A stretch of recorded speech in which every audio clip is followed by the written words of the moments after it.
بسم الله الرحمن الرحیم. الحمد لله رب العالمین و صلی الله علی سیدنا محمد و آله الطاهرین. صلی الله علیک یا ابا عبدالله الحسین. سلام خانم ها، آقایان محترم، هم نفس های نازنین، دوست داشتنی و همیشگی یاد خدا الهی که خوب باشین، سلامت و تندرست باشین، اوضاع بر وفق مرادتون باشه، طاعات، عبادات، عزاداری ها، عرض ارادت ها، محبت ها به ساحت آل الله علیهم صلوات الله مخصوص سید الشهدا مورد قبول قرار گرفته باشه انشاءالله. فرصت همراهی تا پایان این یاد خدا رو هم داشته باشید. امیدوارم اینجا به شما خوش بگذره. این چهارمین شبی هستش که محضر استاد رمزی اوحدی هستیم و موضوع بحثمون هم همچنان رفتارشناسی حضرت زینب کبری سلام الله علیها بعد از واقعه عاشورا است. بفرمایید. السلام عليك يا وارث محمد حبيب الله. السلام عليك يا وارث أمير المؤمنين عليه السلام. السلام عليك يا ابن محمد المصطفى.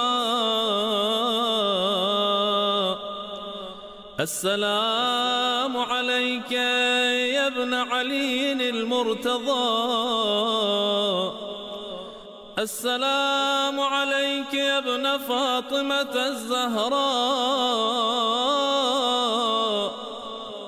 السلام عليك يا ابن خديجة الكبرى. بله، همونطور که عرض کردم متخصص و بلد راه ما در مسیر رفتارشناسی حضرت زینب کبری سلام الله علیها استاد رمزی اوحدی هستند که الان دوباره قدم به چشم من گذاشتن و منم از این بابت خوشحالم. آقا سلام، خیر مقدم. خیلی متشکرم. بسم الله الرحمن الرحیم. بنده محضر جناب عالی همکاران بزرگوارتون و همه بینندگان عرض سلام و ارادت خودم رو تقدیم می‌کنم و برای اونها سلامتی و سرور در دو سرا از خدای بزرگ می‌طلبم. زنده باشید. خیلی ممنونم. دیشب ما درباره تاب‌آوری از شما شنیدیم به عنوان یکی از الگوهای رفتاری که بیش از در واقع نگاه کردن و دقیق شدن روی رفتار حضرت زینب کبری سلام الله علیها عمده بعد از عاشورا دریافت بحث تاب‌آوری بود که چقدر زیبا فرمودین. امشب راجع به چه نکته می‌خواید صحبت بکنید؟ شخصیت شناسی حضرت زینب کبری تو بخش مثبت‌گرایی و مثبت‌بینی. یه بحث مفصلی دارن جناب آقای قوامی روانشناسا، مثل همون بحث تاب‌آوری جلسه قبل که یه سرفصل مفصلی است و نشانه مقاومت استحکام روحی افراد هست، اما یه لازمه شخصیتی مهم برای افراد اینه که مثبت‌گرا باشن و مثبت‌بین باشن. بحث مثبت‌گرا بودن، مثبت‌بین بودن، مثبت‌بین حرف زدن، لغات مثبت به کار گرفتن، یه بحثیه که در قرآن کریم مطرح شد. آیه 9 سوره قصص، آسیه که به عنوان الگوی زنان و مردان معرفی شده، وقتی حضرت موسی را از آب گرفتن کنار فرعون بود، فرعون گفت این بچه رو بکشیم، منو میکشه. حضرت آسیه صلوات الله علیها گفتن آقا این بچه رو نکش، برای ما مبارکی قرة عین، نور چشم ما میشه، مثبت گفت. و همین هم شد برای جناب آسیه، یعنی برای آسیه حضرت موسی قرة عین شد و برای فرعون چون منفی گفت منفی شد. ما روایت هم زیاد داریم. البته تو روانشناسی دنیای امروز کتاب تو این زمینه زیاد نوشته شده. گفتم ما آیات و روایات زیادی داریم. ما خیال میکنیم که روانشناسی غرب این مطالب رو مطرح کرده، در حالی که دیرینگیش برمیگرده به دوران ائمه ما صلوات الله علیهم اجمعین و آیات قرآن. من حالا یه نمونهشو بگم. حتی تو انبیای گذشتم داشتیم. حضرت عیسی با حواریون از یه جای رد میشدن، یه سگی مرده بود. حواریون برگشتن گفتن چه بوی تعفنی میده. حضرت عیسی اون جنبه مثبتش رو دید، گفت چه دندونای سفیدی داره. این روایت و این رفتار این پیغمبر خدا داره به ما میگه آقا شما جنبه‌های منفی رو نبین. به قول امروزی‌ها اون قسمت خالی لیوان رو نگاه نکن، جنبه‌های مثبتش رو ببین، همش منفی نگو، چون منفی بگی منفی دریافت میکنی. این تو آیات قرآن، تو احادیث هم هست. منتها من الان صرف نظر از اون کتاب‌هایی که تو این زمینه در ارتباط با روانشناسی موفقیت وقتی کتاب می‌نویسن، یه تیتر فرعی روانشناسی موفقیت تو دنیای غرب همین مثبت بینی و مثبت گوییه. اصلا کتاب مستقل هم راجع به مثبت گرایی داریم. حالا من با این کتابا اصلا کاری ندارم. من اینجا میخوام زاویه ذهن شریف بینندگان محترم رو بکشونم به این که تو جریان کربلا چجوری حضرت زینب این مطلب رو نشون داده تو کلامش و تو رفتارش. حضرت زینب کبرا میدونید که وقتی که بردنش پیش عبیدالله ابن زیاد خبیث ازل و ابد، اون ملعون شروع کرد به حضرت نیش زدن، نیش زبان زدن که دل حضرت رو آتیش بزنه. حضرت یه جمله مثبت فرمودن ما رأیت الا جمیلا، ما همش زیبایی دیدیم. یعنی مثبت بینی، مثبت میبینم. چرا؟ چون جناب آقای قوامی کسی که مثبت میبینه ارادش هم جدیتر میشه. کسی که منفی میگوید ارادش سست میشه، چون میگه نمیتونم. اما اونی که مثبت میبینه میگه میتونم. اما چیزی که فرمودید تو جلسات اول که امام حسین از تعلی اصغر رو دستشون اونطور شد، فرمودن اینم برای من آسانه چون خدا میبینه، اینم باز یعنی مثبت دیدن. بله. چیزی کسی که اینجوری مثبت نگاه کنه به قضایا محکم میسته. بله. و انسان‌هایی که دنبال تقویت اراده هستن، بازم تو این زمینه کتاب زیاد نوشته شده، کلی هم حدیث ما در ارتباط با تقویت اراده داریم. راه‌های عملی ها، مثلا تو کلمات قصار نهج البلاغه امام علی در ارتباط با راه تقویت اراده دستور داره. ما نرفتیم سراغش. حالا الان میان کتاب می‌نویسن راجع به تقویت اراده و نمیدونم چی رو قورت بده و چی رو قورت نده. کتاب دیدید نوشتن. حالا ما کاری نداریم.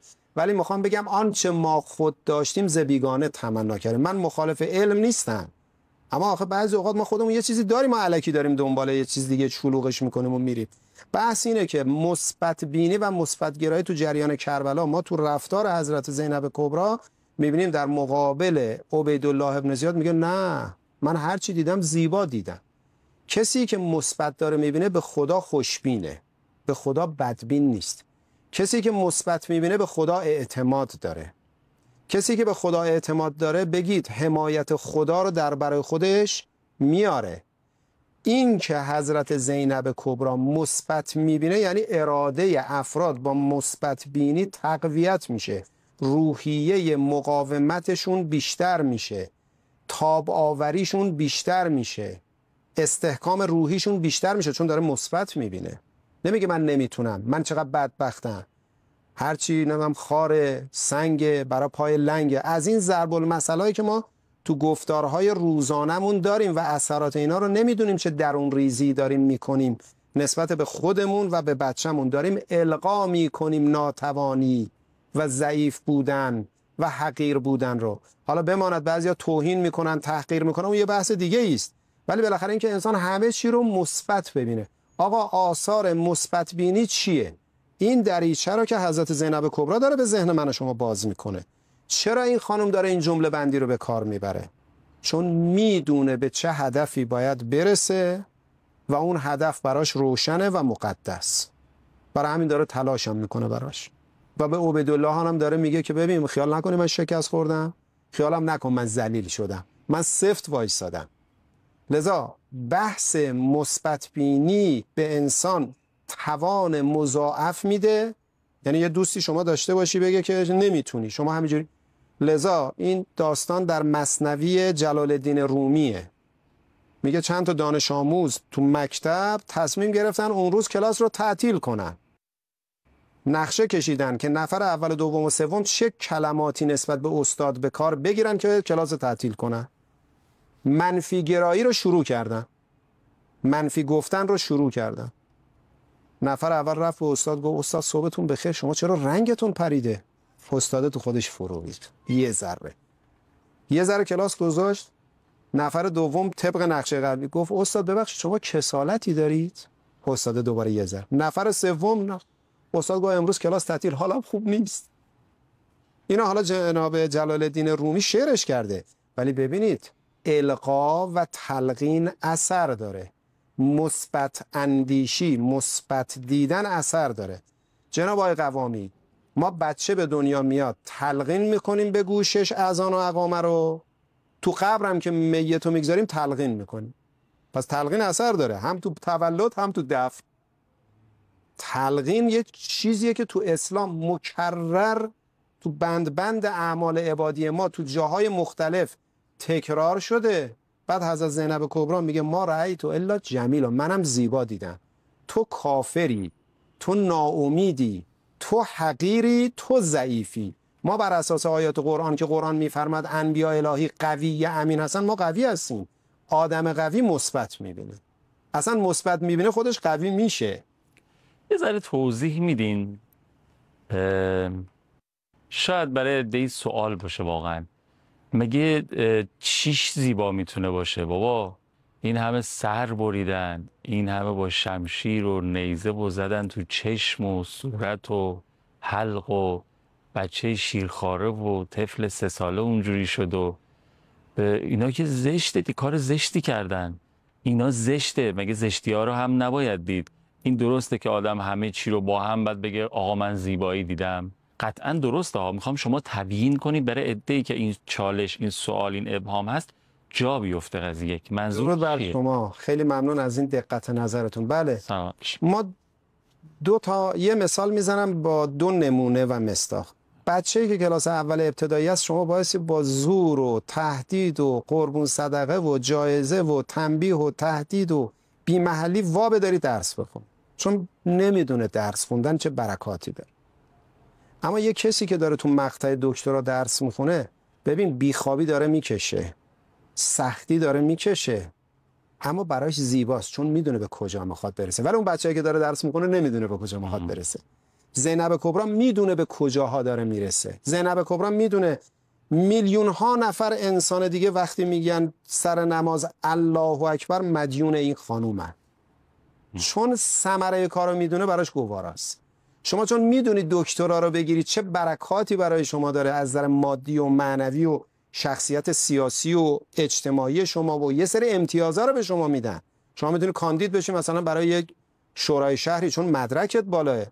ولی اون سختیاش در این حالی که سخته، بیخوابیاش، نمیتونی مهمونی بریم، مثلا روز عید شده فامیلات همه دارن میرن شمال، میگن آقا بیا بریم، میگه بابا ول کن من باید دکترا امتحان بدم، باید از درس استراحتت بزنید، از خوراکت بزنی، از خوابت بزنی، از تفریحت بزنی. اونا میرن کنار دریا خوش میگذرن، ولی ببین شما چون قرار دکتراتو بگیری برات گواراه. اینو میدونم. این رنجی است که گنجی در پی داره و چون اون گنج در دسترسه و میبینن خانم زینب کبری اون رو زیبایی میبینن. منتها میخوام بگم آیا یک بخشی از این نزاع، این درگیری، این اتفاقی که در عاشورا افتاد، یه طرفش سپیده، یه طرفش سیاهه، یه طرفش زیباییه، یه طرفش زشتیه. اینجا یه نقطه ابهامی است. اینو اگه ممکنه بریم بله یه فاصله بگیریم، اگه ممکنه اینو تبیین بفهمید. خواهش. آنچه در عشق خیر الکلام است، آنچه در صبر حسن ختام است، آنچه در وصف او عقل خام است، آنچه کار رسول و امام است، وصف زینب علیها سلام است. از وقار پیمبر نوشتن، از کرامات کوثر نوشتن، از رجزهای حیدر نوشتن، حاصل جمعشان یک مقام است، شأن زینب علیها سلام است. او که شد در نگاهش خلاصه، آسمانی ترین استغاثه، توامان عزا و حماسه، آنچه تفسیر خون امام است، اشک زینب علیها سلام است. آیه در آیه شیر خدا بود، خطبه در خطبه خیر النساء بود. او حسین پس از کربلا بود، حیدر کوفه زهرای شام است. او که زینب علیها سلام است. بله، خیلی ممنونم که دارین دل میدین به برنامه خودتون. یه سوالی به ذهنم رسید مطرح کردم. موضوع برنامه مثبت نگری هست در واقع رفتار حضرت زینب کبری سلام الله علیها. نمونه‌های کلامی و رفتاریش رو فرمودن، از جمله ما رأیت الا جمیلا که خانم زینب کبری سلام الله علیها خیلی معروف هست. بعد این ابهام رو در واقع مطرح کردم که ممکنه خیلی مطرح بکنن آقا بالاخره اون سیاهی‌هایی هم بوده، زشتی‌هایی هم بوده، اما از زینب کبری کلی ظاهرا فرمودن من چیزی جز زیبایی ندیدم. پس اون بخشش که بالاخره یه قسمتیش هم زشتی و تاریکی و تباهی و اینا بوده دیگه. این چیه ماجرا؟ زینب کبری هر مصیبتی که دیده در مقابلش پیش خدا اجر داره و اینو میداند. برای او زیباست چون میدونه یه گنجی پشت این خانم. بله. اما اون تاریکی و سیاهی برای سپاه باطلیه که ضرباتی رو زدن و اونا خسارت دنیا و آخره شدن. یعنی از این طرف سکه رو بخوایم بررسی کنیم دو رو داره. یعنی آنچه رو که ما میبینیم و به برای ما بهره بردیم، برای ما بهره مندی است، برای اونا خسران در دنیا و آخرت و لعنت دنیا و آخرت رو به همراه داره. بله، این به ذکاوت و هوشیاری جناب عالی بود. این جنبه دو جهت داره. این جنبه که حضرت زینب کبری دیده، بله داغ داداشش رو دیده، ولی عظمتی، چه عظمتی به ایشون، چه پاداشی به ایشون داده میشه، میدونه چه هدایت‌های اتفاق خواهد افتاد. خب خرسنده. ولی اون طرف که امام حسین رو کشه، بله اون سیاهی، تاریکی، تلخ کربلاست که مال اوناست. پس در نتیجه مثبت نگری های ما هم در زندگی با همین دست فرمون و با همین الگوست. بله دیگه، شما بهره میبریم در دنیا و آخرت. ما روزه میگیریم، یه سری تلخی هایی داره روزه، سخته ولی بهره مندیم. گنجش رو چون میدونیم چی بهمون میخواد برسه تحمل میکنیم. الان مردم غزه، مردم فلسطین، مردم لبنان، یمن، جبهه مقاومت، مردم کشور خودمون سالهاست داریم استقامت میکنیم. همون کاری که از حضرت زینب کبری سلام الله علیها دیدیم. این برای ما زیبایی است دیگه، چون میدونیم چه میشود و به کجا خواهیم رسید. توصیه قرآنه و نتیجه کار رو میدونیم. قطعاً. ببینید، ما فرض کنید یه آقایی داره یه چاهی رو میکنه، هی کلنگ میزنه. شما میگید چرا اینقدر تکرار میکنه؟ خب من دارم کلنگ میزنم، به چاه دارم میرسم. بعد از اینکه به چاه رسید جناب آقای قوامی داره عرق میریزه، کار تکراری هم داره میکنه. کلنگ زدن کار تکراریه. بله، من و شما نماز میخونیم، هر روز داریم تکرار میکنیم، ولی داریم اوج میگیریم. مثل این آقایی که داره چاه رو میکنه، داره میکنه، صورت مسئله تکراره، هی داره میکنه، ولی داره به گنج میرسه. به آب که برسه اون موقع چندین هکتار رو زیر بار کشت میبره، میلیاردها ثروت، راحتی بعد از به گنج رسیدنه و میدونه داره چه کار میکنه. وقتی هم که داره میکنه شما مسخرش بکنی، میگه من دارم میدونم دارم چی کار میکنم. پس ببینید وقتی که انسان بدون نتیجه کار چیه، براش همه چیز زیبا میشه. منتها بعضی اوقات ماها در این حالی که میدونیم نتیجه کار چیه منفی میگیم. مثل اون بچه دبستانی که نمیدونه نتیجه علم چیه، باید هولش بدید تا کلاس اول و دوم و سوم رو بخونه، رغبت نداره. به نظرم یکی از دلایلش هم میتونه اون باشه که تو بخش دیشبی که فرمودید تاباوری نداریم، اهل استقامت نیستیم، کم میاریم بعد زشت میبینیم دیگه. آره، این خانوم تو بچگی مادرشو با اون سختی ها از دست داده. این خانوم شهادت باباشو دیده، این خانوم شهادت امام حسن رو دیده و اون خونریزی که از دهن شریف و مبارک امام حسن مجتبی و تیرباران بدن مطهر داشت، اینا رو دیده. همه اینا رو داره میبینه، ولی چون میدونه نتیجه چیه، میدونه نتیجه زیبا میبینه، میگه همه چی زیباست. و این زاویه ذهنی رو عنایت داشته باشید. این خانوم با این رفتارش برای ما این دیدگاه رو ایجاد کرد. اگر این خانوم جمله رو نمیگفت، امروز ما نمیتونستیم ادعا بکنیم که آقا شما که این همه کتاب نوشید در ارتباط با مثبت اندیشی، مثبت گرایی، 1400 سال پیش یه خانومی به نام زینب کبری این زاویه ذهنی رو به روی ما باز کرده. این خانومی که اونجایی که بایستی تو مسیر روزه میخونده، روزه خونده. اونجایی که باید احساسی برخورد کنه با بچه‌ها، بچگی که بچه‌ها رو جمع کرده باشون بازی کرده. اونجایی که باید خطبه بخونه، خطبه خونده. اونجایی که باید پرستاری کنه، پرستاری کرده. اونجایی که باید عبادت کنه، عبادت کرده. اونجایی که باید امامش رو حفظ کنه، حفظ کرده. ببینید صحنه‌های رفتاری متعدد، سخت، سنگین، ولی از اینا عبور کرده با مثبت اندیشی، چون امیدواری ایجاد میکنه. کسی که آدم مثبت اندیشیه امیدوارانه به موضوعات نگاه میکنه. مقام معظم رهبری رو نگاه بکنید، چقدر امیدوارانه همیشه صحبت میکنه. میگه آقا تو کشور ظرفیت هایی هست، ما میتونیم. اصلا صحبت های شهید حاج قاسم سلیمانی رو نگاه بکنید، چقدر راسخ، چقدر قاطع. شهید حججی رو نگاه بکنید، شهید صیاد رو نگاه بکنید، شهید چمران رو نگاه بکنید. رکن رفتاری اینا همین مثبت اندیشی ایناست. در این حالی که از نظر نیرو و امکانات خب اینا خیلی ضعیف بودن، اسیر بودن، بعضیشون تو صحنه‌های سخت بودن، اما همیشه این امیدواری به فضل خدا و اون مثبت اندیشه اینا رو جلو برده و فاتحانه خیلی جاها هم فتح کردن با اون عده و عده قلیلشون. و اینا ماحصل همون نگاهه. چون ببینید نگاه به شما رفتار میده و رفتار میسازه، زاویه ذهنی شما رو تغییر میده. نگاه شما، تحلیل مثبت شما به شما یه نوع حرکتی رو ایجاد میکنه در درون شما.